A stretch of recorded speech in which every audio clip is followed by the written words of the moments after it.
You need to come with me to the police station. What's happening? I didn't do anything. I don't need to explain. You just follow me and come to the police station. Am I under arrest? When will I get to leave? No, you are not allowed to leave. Not until I say so.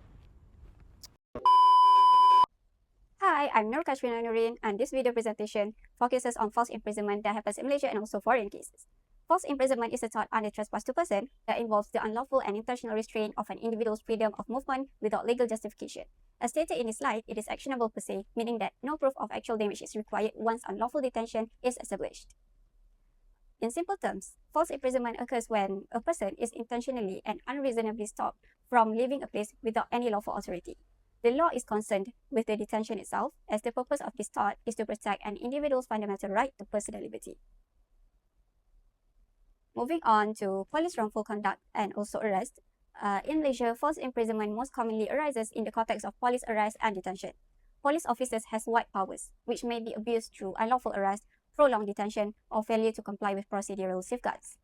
Wrongful detention goes against Article 5, subsection 1 of the Federal Constitution, which protects a person's right to life and personal liberty. As this research shows, these actions reduce public confidence in the justice system and show why strong laws and better police accountability are necessary.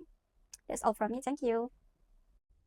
Thank you, Karshina. My name is Hazara and I explain the legal framework of false imprisonment in Malaysia. Starting with the common law basis, false imprisonment in Malaysia is derived from English common law and is applied through Section 3 of the Civil Law Act 1956.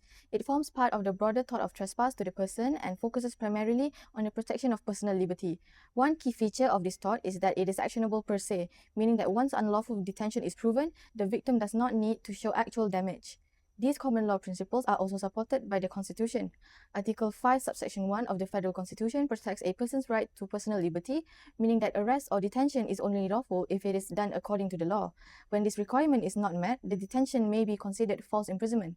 Lastly, laws such as the Criminal Procedure Code and the Police Act 1967 controls how police officers carry out arrest and detention. These laws set clear limits on police powers, and when those limits are exceeded, the detention may be unlawful and constitute false imprisonment.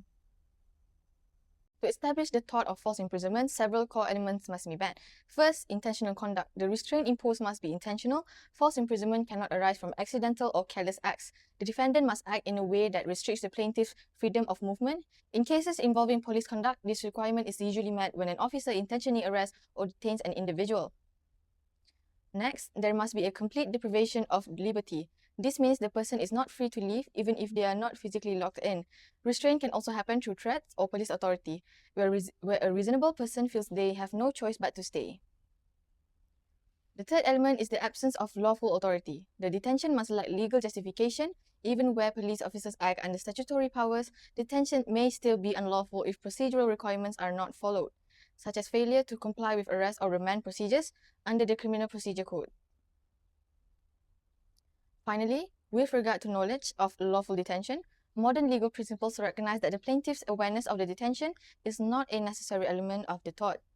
What matters is the fact that the individual's liberty is restricted, not whether they realize it at the time. I will now move on to a key Malaysian case that illustrates foul imprisonment arising from police misconduct. Starting with the facts of the case, the respondent was arrested after accompanying a friend to the police station and was detained despite denying any involvement in the alleged incident. The police obtained remand orders under Section 117 of the Criminal Procedure Code. However, these orders were obtained without full and fair disclosure of material facts to the magistrate. During the period of detention, the respondent suffered mistreatment and was later found to be a non-participant in the alleged offence. Turning to the legal issue, the main question before the court was whether the detention carried out pursuant to a judicial remand order could still amount to false imprisonment when the statutory and procedural requirements had been breached. In its reasoning, the federal court held that remand orders obtained through procedural non-compliance and misleading information could not legalize unlawful detention. The court emphasized that statutory safeguards under the Criminal Procedure Code are mandatory and are intended to protect personal liberty. As for the outcome, the court declared that detention was unlawful and amounted to false imprisonment. Both police and officer of the state were held liable, reinforcing the principle that the abuse of power cannot be shielded by judicial remand orders.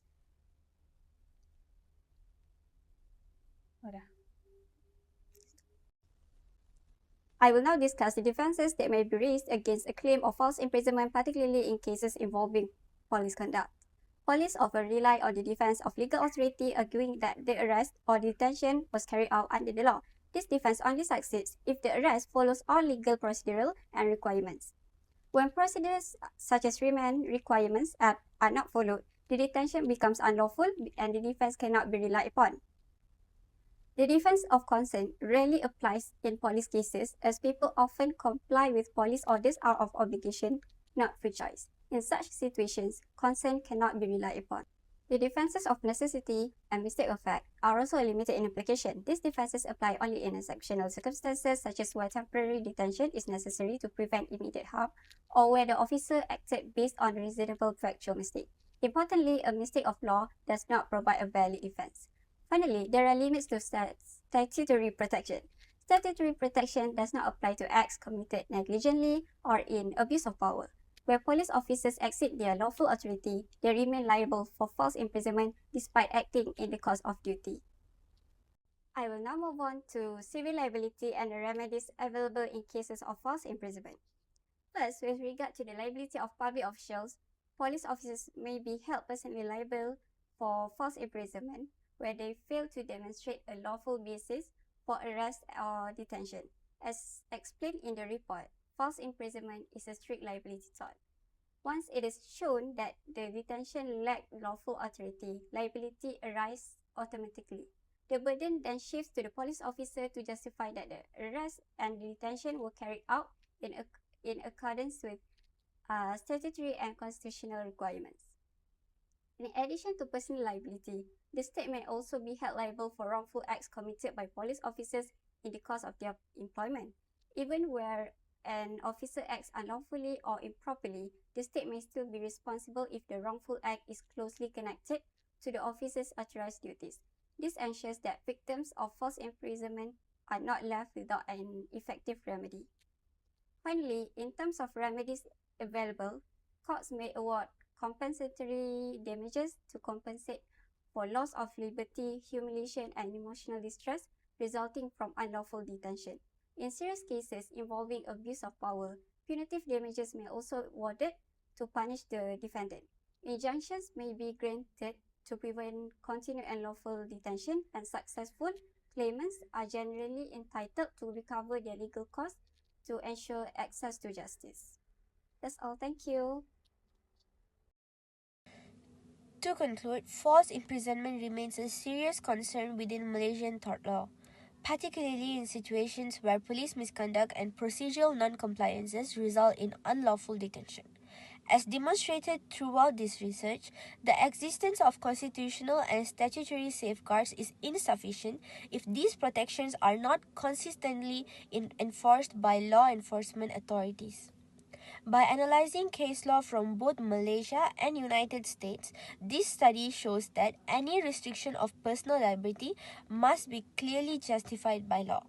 When arrest and remand procedures are not followed, or when lawful authority is not properly verified, the detention becomes unlawful even if it's carried out by officials.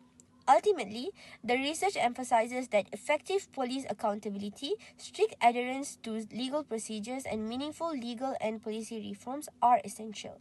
These measures are necessarily not only to protect personal liberty, but also to uphold the rule of law and maintain public confidence in the justice system.